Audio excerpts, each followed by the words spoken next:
Prove the following by using Euler's theorem.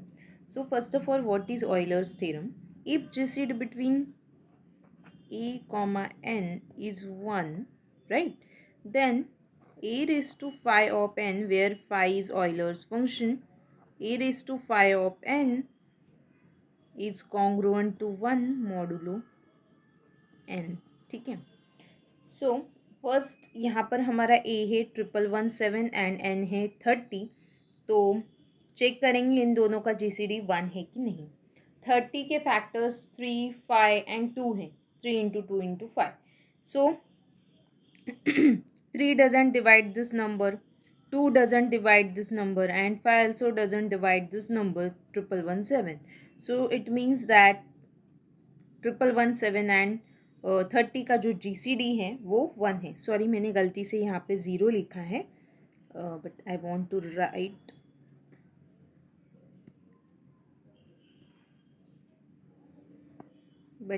To write one. ठीक है, okay. So let's start here. Just a minute. Here a equal to 1117 and just a minute,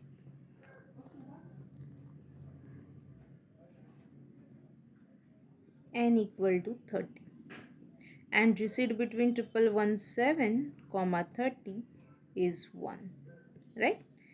Therefore, by Euler's theorem, a raised to phi of n congruent to modulo 1 mod n. Now our task is to find. तो पहले तो मैं लिखती हूँ 1117 raised to phi of 30 congruent to 1 modulo 30. Now our task is to find phi of 30. So सबसे पहले हम 30 के फैक्टर्स फाइंड आउट करेंगे. नाउ प्राइम फैक्टराइजेशन हमें 30 का फाइंड आउट करना है.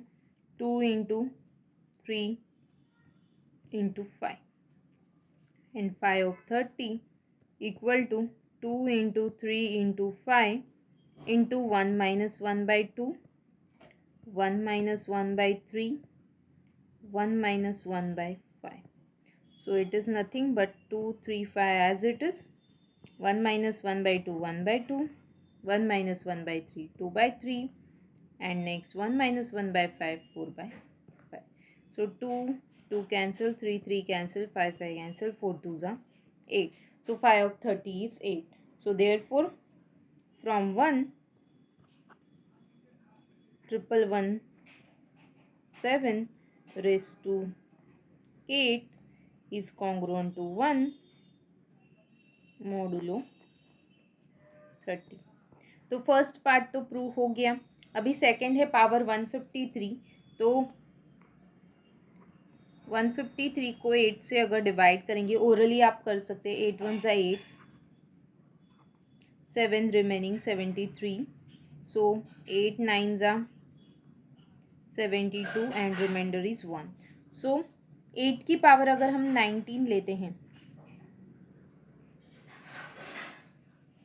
1117 रेज टू 8 रेज टू 19, दोनों side 1 raise to 90 modulo 30. So 1117 raise to हो जाएगा 152 कॉन्ग्रुएंट टू 1 मॉडुलो 30. अभी हमें 153 चाहिए, तो दोनों साइड 1117 से मल्टीप्लाई करेंगे. 152 into 1117 congruent to 1117 modulo 30. Now divide 1117 by 30. So we'll get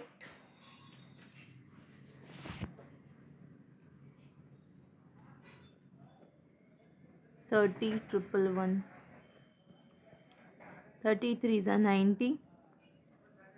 217 remaining. 37 is 210. So 7 is remaining. So it is congruent to 7 modulo 30. I hope it's clear. So 1117 raise to 153 congruent to 7 modulo 30। ठीक है, यही हमें prove करना था। फिर से एक बार मैं एक्सप्लेन करती हूँ। यहाँ पर हमें ऑयलर्स थ्योरम यूज़ करना था। ए था 1117, एन था 30, और उन दोनों का GCD 1 होना चाहिए, ये इंपॉर्टेंट कंडीशन है। Then we can write by Euler's theorem A raise to 5n is congruent to 1 modulo n। Then we have to find out 5 of 30। 5 of 30 कैसे फाइंड आउट करना है? 30 के प्राइम फैक्टराइजेशन लिखना है एंड देन यूज़ फॉर्मूला।